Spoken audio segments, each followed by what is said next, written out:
Welcome to your next lesson. We are still in the area of working with our subconsciousness. Now this part is called positive conditioning.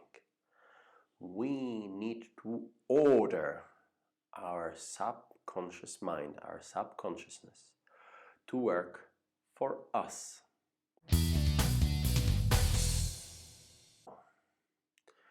The body language, the position that our body is in during a public speaking is sending signals to the audience, but is also sending signals to our subconsciousness.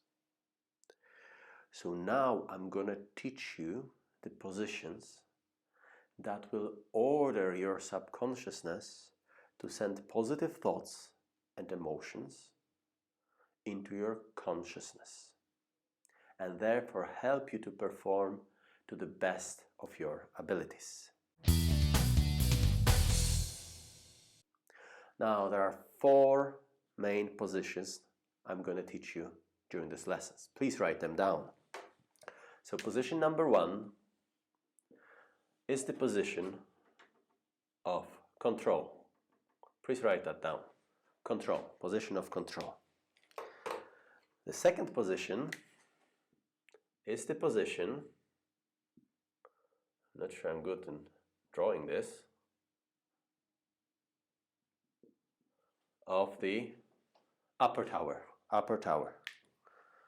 Please write that down. Now the third position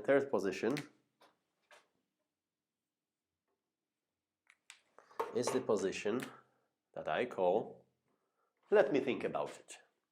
Please write it down. Position 3, let me think about it. And the fourth position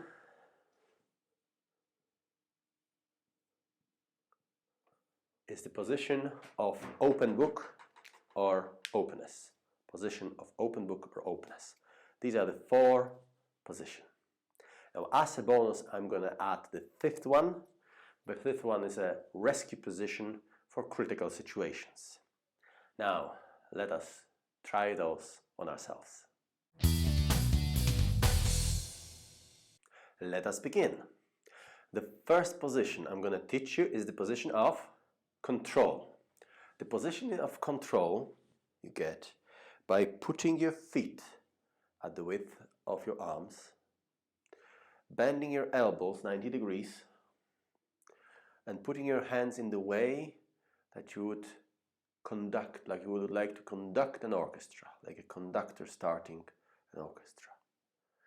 Now this position is good to start with in your presentation. You are going to assume authority by starting like this. Imagine me saying about something and trying to, well, I think this is the way it should be done. Now, this doesn't work. I think this is the way it should be done. So the position of control.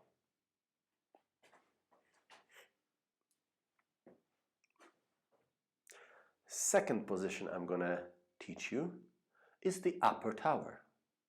The upper tower, you keep your legs uncrossed, you stand straight, and the name of the upper tower is from the top of it, or the roof of it, and this is used when you would like to say something with authority. When you want to say something that is true and you know it's true, but your audience may have difficulty or doubts accepting it. So once you assume this position, you're in the authority, don't overuse it, but use it in the critical points of your presentation when you would like to show them that you know what you're talking about. So this position, upper tower, I know what I'm talking about.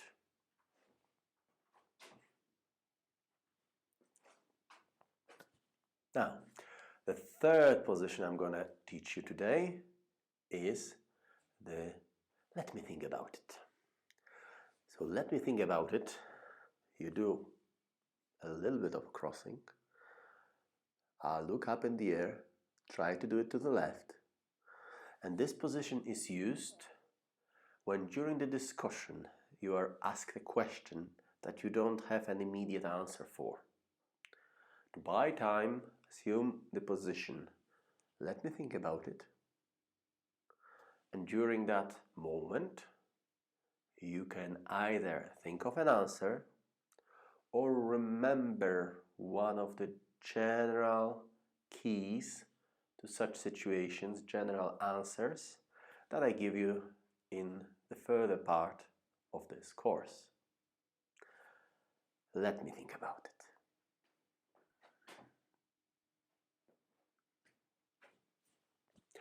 Now, the fourth position I'm going to teach you today is the position of open book or openness. Open book.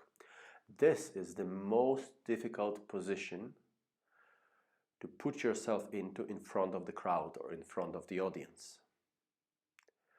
But it also brings you the most out of your comfort zone. Therefore, I advise you to try this position before your presentation, or try it at the beginning of the discussion. Let me show you. The openness, my legs are uncrossed and hands uncrossed, and I open to everything that's coming from the audience, whether it's applause or criticism. I can take it all. So if you are in a situation that you would like the discussion to burst out, you would like people to say their mind, you say, I invite you to the discussion. Are there any questions? You can do it very broadly. That's rarely possible. You can do it more discreet or even more discreet like this. But it will be uncomfortable to you, but it will get your audience to interact with you because they won't be afraid if you're open. None of those positions will get to you automatically during your public speaking unless you exercise, unless you practice before. Practice, practice, practice.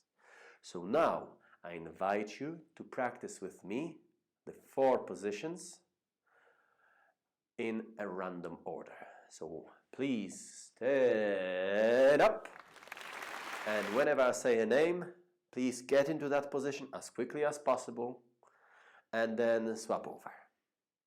Control, upper tower, open book, control, let me think about it, control, upper tower, openness, and thank you.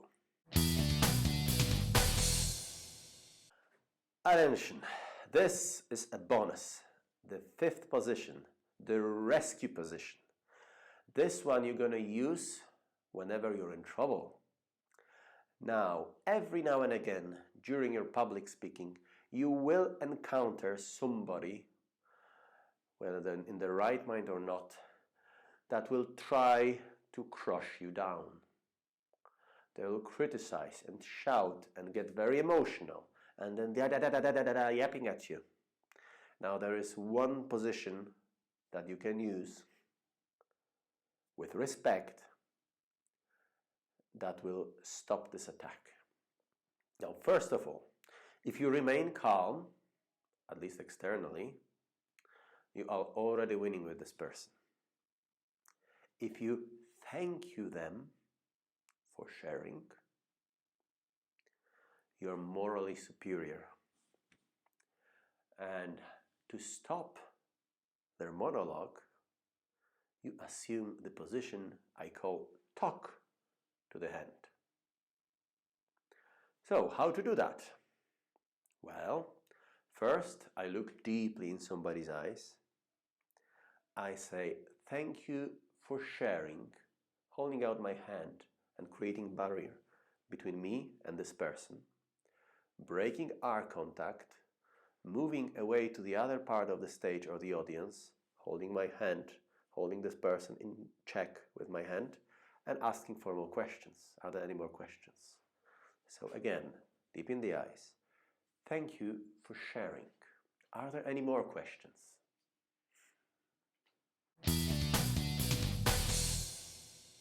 Second exercise. Now we try to gather all 5 of the positions that I taught you. 5 positions, one after another. Please stand up. And now let us get into the position of upper tower. Now control. Open book. Tuck to the hand. Control. Upper tower. Let me think about it. Control. Upper tower. Open S and tuck to the hand.